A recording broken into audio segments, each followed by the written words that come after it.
स्वागत है आपका यस न्यूज कर्नाटक एक्सप्रेस में। मैं हूं आपके साथ मोहम्मद जुबैर।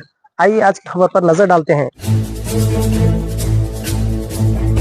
बीजापुर जिला मुद्देबिहाड़ तालुका में हर वक्त समाज सेवक के नाम से जाने पहचाने जाने वाले इब्राहिम मुल्ला ने फिर एक बार इंसानियत की बेहतरीन मिसाल कायम की। आवारा, लावारिस, बेसहारा और दिमाग से और हालात से कमजोर लोग जिसका कोई नहीं, ऐसे लोगों तक पहुंचकर उन्हें खाना खिलाते हुए कुछ पैसों की मदद करते हुए एक इंसानियत की बेहतरीन मिसाल कायम की। इसी बात को लेकर इनकी हर तरफ सराहना और तारीफ की जा रही है। इसी अवसर पर हमारे माध्यम से बात करते हुए इब्राहिम मुल्ला ने विस्तृत जानकारी दी। तो आइए हम जानते हैं। ಪ್ರವಾದಿ ಮೊಹಮ್ಮದ್ ಪೈಗಂಬರ್ ಕೇಳ್ತಾರ, ಪ್ರವಾದಿಗಳೇ ಈ ಜಗತ್ತಿನಲ್ಲಿ ಪುಣ್ಯದ ಕೆಲಸ ಅಂದ್ರೆ ಯಾವುದು? ಜಗತ್ತಿನಲ್ಲಿ ಪುಣ್ಯದ ಕೆಲಸ ಅಂದ್ರೆ ಹಸಿದ ಮನುಷ್ಯ ಅನ್ನ ಹಾಕುವುದು ಅತ್ಯಂತ ಪುಣ್ಯ ಕೆಲಸ ಅಂತ ಹೇಳ್ತಾರೆ ಅಲ್ಲಾನ ಪ್ರವಾದಿಗಳು.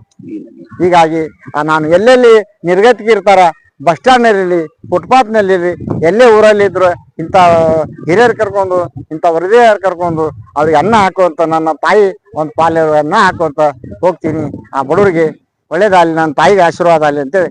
ಆದ್ರೆ ನಾನು ಕುರಾನ್ ಓದಿನಿ ಸರ್. ನಾನು ಬಡಪಾಯಿ ಮನುಷ್ಯ. ಕುರಾನ್ ಹೇಳ್ತೈತಿ ಮಕ್ಕಳ ದುಡಿಮೆಯಲ್ಲಿ ಹೆತ್ತ ತಾಯಿ ಒಂದು ಪಾಲು ಕೊಡ್ಬೇಕು. ಆದ್ರೆ ನನ್ನ ತಾಯಿ ತೀರ್ಕೊಂಡಾಳ. ತಾಯಿ ತಂದಿದ್ರೆ ಅವ್ರಿಗೆ ಕೊಡು, ತಾಯಿ ತಂದಿಲ್ಲ ಅಂದ್ರೆ ಇಂಥ ಬಡವಗರಿಗೆ ಮೂಕ್ ಪ್ರಾಣಿ ಕೊಡ್ಬೇಕಂತ ಕುರಾನ್ ಬರ್ದೈತಿ, ಭಗವದ್ಗೀತೆ ಹೇಳ್ತೈತಿ. ಅದ್ರ ಪ್ರಕಾರ ನಾನು ಕೊಟ್ಬಿಟ್ಟು ಹೋಗ್ತೀನಿ. ಮೂಕ್ ಪ್ರಾಣಿ ಹಾಕುದು ಅನ್ನ, ಯಾರು ಮೂಕ್ ಪ್ರಾಣಿ ಅನ್ನ ಹಾಕ್ತಾರ ಅವಾಗ ಅನ್ನದ ಬಾಗಿಲು ಸದಾ ತೆಗೆದಿರ್ತದೆ. ಯಾರು ಮೂಕ್ ಪ್ರಾಣಿ ನೀರು ಕುಡಿಸ್ತಾರ ಅವ್ರ ಜಮೀನಲ್ಲಿ ಅವ್ರಿಗೆ ಸದಾ ನೀರು ಇರ್ತದೆ ಅಂತೇಳಿ ಕುರಾನ್ ಹೇಳ್ತೈತಿ. ಹೀಗಾಗಿ ನಾನು ಇವತ್ತ ಈ STV ಚಾನೆಲ್ ವರದಿಗಾರರಂತ ಸಾತ್ಯಾಳ್ ಜುಬೇರ್ ಸಾಬ್ರವರು, ಜಮಾದಾರ್ ಸಾಬ್ರು ಎಲ್ಲ ಇದರಿಂದ ಇಲ್ಲಿ ಮೂಕ್ ಪ್ರಾಣಿ ಮಕ್ಕಳ ದುಡಿಮೆಯಲ್ಲಿ ತಾಯಿದ ಒಂದು ಫಲ ಇದೆ, ಆ ನನ್ನ ತಾಯಿ ಒಂದು ಫಲ ಮೂಕ್ ಪ್ರಾಣಿಗೆ ಕೊಡ್ತೀನಿ ಅಂತ ಹೇಳಿ ಮಾತಾಡ್ತೀನಿ. ಈಗ ಹೇಳ್ತೀನಿ ಕೇಳ್ರಿ.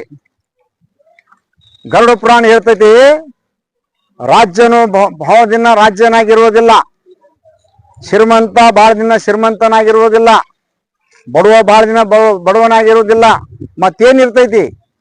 ಇದೇ ಪುಣ್ಯ ಕೆಲಸ ಉಳಿದೇ ಪುಣ್ಯ ಕೆಲಸ ಉಳಿತೈತಿ. ಮತ್ತ ಏನು ಉಳಿದಿಲ್ಲ. ನಿನ್ನ ಶ್ರೀಮಂತಿಕೆ ಉಳಿದಿಲ್ಲ, ನಿನ್ನ ರಾಜಕಾರಣಿ ಉಳಿದಿಲ್ಲ, ನಿನ್ನ ಯಾವುದು ಉಳಿದಿಲ್ಲ. ನಿನ್ನ ಕೂಡ ಇರುವುದು ಇದನ್ನೇ ಅಂತ ಹೇಳಿ ಈ ಮೂಕ್ ಪ್ರಾಣಿಗೆ ಇವತ್ತು ಏನೇನು ಎಲ್ಲ ಕಾಲ ಉಗುರು ಬಂದಾವ, ಎಲ್ಲ ಬಂದಾವ. ನನ್ನ ತಾಯಿ ಪಾಲ್ಯಾಗ ನಾಳಿನ ಅವರೆಲ್ಲ ಸೇವೆ ಮಾಡಿ ಎಲ್ಲ ತೆಗಿತೀನಿ ಅಂತೇಳಿ ಸದಾ ಅಲ್ಲಿರುವಂಥ ಶಿಕ್ಷಕರಿಗೆ, ಇಲ್ಲಿ ಇರುವಂಥ ಎಲ್ಲರಿಗೆ, ಜಮಾರ್ ಸಾಹೇಬರಿಗೆ, ಆ ಮಕ್ಕಳಿಗೆ ಎಲ್ಲ ಸದಾ ಒಳ್ಳೇದಾಗಲಿ. ಈ ಶಾಲೆ ಮುಂದೆ ಹೋಗಲಿ. ಈ ಶಾಲೆ ಯಾಕಂದ್ರೆ ಈ ಭಾರತ ದೇಶದೊಳಗೆ ಅತ್ಯಂತ ಉನ್ನತ ಅಧಿಕಾರಿ ಅಂದ್ರೆ ಜಿಲ್ಲಾ ಅಧಿಕಾರಿ. ಆ ಅಧಿಕಾರಿ ಈ ಶಾಲೆ ಮಕ್ಕಳಾಗಲಿ ಅಂಥೇಳಿ ನಾ ದೇವ್ರ ಹತ್ರ ಕೈ ಮುಗಿದು ನನ್ನ 2 ಮಾತು ಮುಗಿಸ್ತೀನಿ.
ಯಾವುದೇ ಹೊಸ ಸುದ್ದಿಯನ್ನ ನೋಡಲು ನಮ್ಮ ಎಸ್ ನ್ಯೂಸ್ ಕರ್ನಾಟಕ ಎಕ್ಸ್ಪ್ರೆಸ್ನ ನೋಡ್ತಾ ಇರಿ. ಹಾಗೆ ನಮ್ಮ ಚಾನೆಲ್ನ ಸಬ್ಸ್ಕ್ರೈಬ್ ಮಾಡಿ, ಬಾಜು ಇರುವ ಬೆಲ್ ಐಕಾನ್ ಅನ್ನ ಕ್ಲಿಕ್ ಮಾಡಿ. ಹಾಗೆ ನಮ್ಮ ಚಾನೆಲ್ನ ಲೈಕ್ ಮಾಡಿ, ಶೇರ್ ಮಾಡಿ. ನಮ್ಮ ನಡೆ ಸತ್ಯದ ಕಡೆ.